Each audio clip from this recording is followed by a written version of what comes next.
রিফিটা কিন্তু শুরু হয়ে গেছে। বিয়াদবির সীমা থাকা উচিত। বড়কে সম্মান করতে হবে, ছোটকে স্নেহ করতে হবে, আদব কায়দা রেখে ওয়াজ করতে হবে, আদব কায়দা রেখে সমাজ ব্যবস্থা করতে হবে, আদব কায়দা রেখে দেশ চালাইতে হবে। কথা কোন ঠিক না বেটে? বাংলাদেশের হুজুররা কিন্তু এখন আর এই ওয়াজ করে না। এখন জিহাদের ওয়াজ বন্ধ হয়ে গেছে গা, কারণ সিআরটিআর ফাইল এসে জন্য এখন আর তো কথা দরকার নাই। এটা লাগে তো সব করছিলাম। তো আমরা আবার সবসময় যা কই এখনো তাই কই।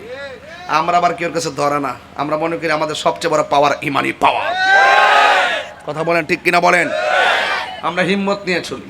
আমাদের একটা স্বকীয়তা আছে, ব্যক্তিত্ব আছে, আমাদের স্ট্যাটাস আছে। আমরা কখনো ডলারের কাছে ইমান বিক্রি করি না। আজকে যদি অন্যান্য মুসলিম রাষ্ট্রগুলো যদি ডলার খাইয়া, পেট্রো ডলার না খাইয়া যদি এদেরকে ঘাঁটি করতে সুযোগ না দিত, সাম্রাজ্যবাদী আর ইসরায়েলের গুন্ডা বাহিনীর জীবনে সাহস হতো না মুসলমানদের দিকে চোখ তুলে থাকার। কথা বলেন ঠিক কিনা? আপনি আমার বক্তব্য যেভাবে নেন না কেন, এটি সঠিক, এটাই বাস্তব। আজকে মুসলমানদের অধপতন হওয়ার মূল কারণ আমরা টাকা পেলে সব বিক্রি করে দেই, টাকা পেলে হক কথা বলা বন্ধ করে দেই। এই জন্য এটা আমাদের সবচেয়ে বড় দুর্ভাগ্য, সবচেয়ে বড় দুর্ভাগ্য। এই জন্য ওই দাজ্জালের মোকাবেলা করতে হবে টাকা দিয়ে না ইমান দিয়ে। আরে বড় টাকা দিয়ে না ইমান দিয়ে। এই দাজ্জাল আমাদের আপনাদের এলাকায় আছে। এটা হলো ছোট দাজ্জাল। এটা কি দাজ্জাল? ছোট দাজ্জাল, যারা আপনার ছলে বলে কৌশলে ইমানকে চুরি করতে চায়। তবে আমি পরিষ্কার ভাষায় বলতে চাই, অনেকে বলে ইরান তো শিয়া, তাদের পক্ষে আমরা কথা বলবো কেন?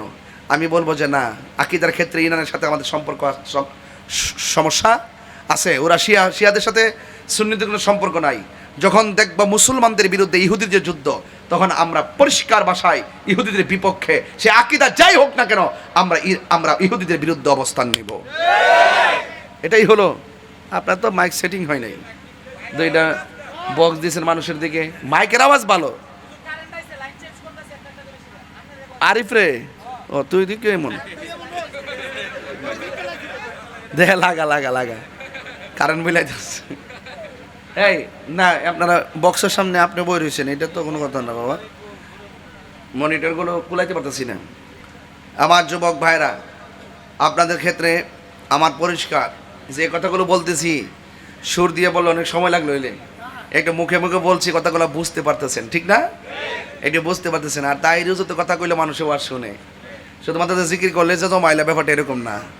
আগের দিন বাগে খাইয়ে লেছে ঠিক না? একটু মিস কল দিয়েছি না মাধবপুর সোনারঘাট, দেখছে না কাফাই থুয়ে পড়ছি না, ষড়যন্ত্র করলে কি দিয়েছে? জনতার হৃদয়ে তো আমরা আছি কিনা বলেন? ইঞ্জিনিয়ারিং নাকি ওক যেটা মন সেটা হয়েছে। তবে সবার আওয়াজ করে বলেন, ইজ্জতের মালিক কেডা? ইজ্জতের মালিক কেডা?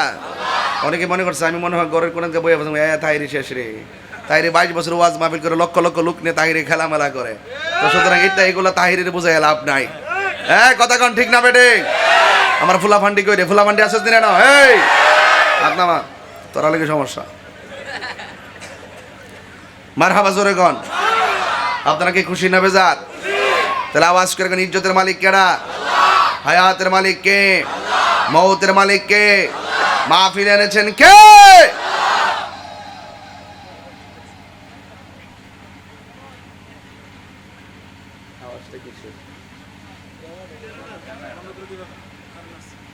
কারেন্ট আছে না?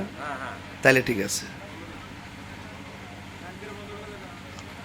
দাজ্জাল, তাইলে আমরা মুসলমানদের ঐক্যের দরকার আছে না নাই? আমার বাবারা, এই রমজান মাস চলে গেলে এমনও হতে পারে এই রমজান কাহার জন্য শেষ রমজান। কথা কোন ঠিক কিনা? এই রমজান আর নাও পেতে পারি। রমজান মাসে যারা মারা যায়, কবর আযাব মাফ করে দেওয়া হয়। জোরে বলুন না সুবহানাল্লাহ। এই খুশনসিব যেন আমাদের হয়, আল্লাহ যেন আমাদেরকে দান করে, বলুন আমিন। আরো বড় করে বলি আমিন। এই রমজান মাস হলো কোরআন নাজিলের মাস। কিসের মাস? রমজান মাসে এমন একটা যুদ্ধ হয়েছে, যুদ্ধের নাম বদরের যুদ্ধ। জোরে কোন, যুদ্ধের নাম কি? মুসলমানদের সংখ্যা কম ছিল না বেশি ছিল? কম ছিল। মুসলমানদের সংখ্যা কয়জন ছিল? 300। আর কাফেরদের সংখ্যা 1000। অস্ত্রের সংখ্যা মুসলমানদের কম না বেশি? কাফেরদের সংখ্যা বিজয়ী হয়েছে কারা? কাফের না মুসলমান? মুসলমানদের সংখ্যা কয়জন নিহত শহীদ ছিল? 14 জন। কয়জন শহীদ ছিল? আমি আমার আম্মারে নিয়ে ওই বদর প্রান্তে গেছিলাম। ওই জায়গাটা দেখেছি যে জায়গার ভিতরে আল্লাহ পাক আসমান থেকে ফেরেশতা নামাইছে মুসলমানদেরকে সহযোগিতা করার জন্য। আল্লাহ রাব্বুল আলামিন বলেন, ওয়ালা তাহিনু ওয়ালা তাহসানু ওয়া আনতুমুল আ'লাউনা ইন কুনতুম মুমিনিন। আল্লাহ রাব্বুল আলামিন বলেন, হ্যাঁ পৃথিবীর মানুষ, নিরাশ হয় না, হতাশ হয় না, বিজয় তোমাদেরই হবে। শর্ত হলো একটা, তোমাদেরকে মুমিন হওয়া লাগবে। ও আমার গণিপুরের বাবা, জবানটা করে এখন আমরা কি ধনী না? আমরা কি মুমিন না মুনাফিক? আরো জোরে বলেন, মুমিন না মুনাফিক? আমরা সবাই মুমিন। আল্লাহ বলে পৃথিবীর মধ্যে যারা মুমিন হবে তারা সফল কাম হবে। আমার নবী বলেন এমন একটা সময় পৃথিবীতে আসবে, এখন মুসলমানদের অস্ত্র নাই, মুসলমানদের প্রতিরক্ষার কিছু নাই, অস্ত্রের মোকাবেলা করার কিছুই নাই। এরপরে বাংলাদেশ যদি বলি কিছুই নাই, ও পৃথিবীর মানুষ আমাদের কিছু নাই। আল্লাহ রাব্বুল আলামিন হাবিব বলেন এমন একটা সময় আসবে, এখন ইহুদিদের ডরে মুসলমানরা ভয় পায়। এমন একটা সময় আসবে মুসলমানদের ডরে ইহুদিরা গাছের কোনায় যায় পলাবে। মুসলমানরা ইহুদিদেরকে খুঁজে পাবে না, ডাইরেক্ট গাছে ডাক দিয়ে বলবে, এ মুসলমান দেখ দেখ বাটফাটটা আমার পিছনে পলাই রইছে, দইরাই না সাইজ কর। আরো জোরে বলেন আল্লাহু আকবার। দইরাই না সাইজ কর। এই জন্য এই আশায় আমরা রয়েছি, বিজয় ইসলামের হবে, বিজয় মুসলমানদের হবে। সাময়িক কিছু গ্লানি আছে, এই গ্লানি আমাদের কিছু আসে যায় না। আমরা শুধুমাত্র ওই গ্লানিটা আমরা শুধুমাত্র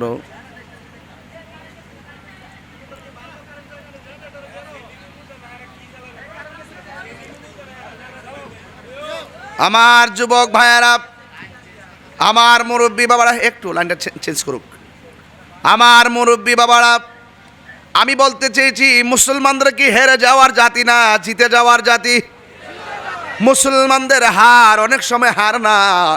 কারবালার ময়দানে যারা ইমামে আলী মুকামের গলায় ছুরি চালিয়ে শেষ করে দিয়েছে, এরা মূলত হারে নাই, মূলত অনেক রক্ত মুসলমানদের বিজয়ের রক্ত।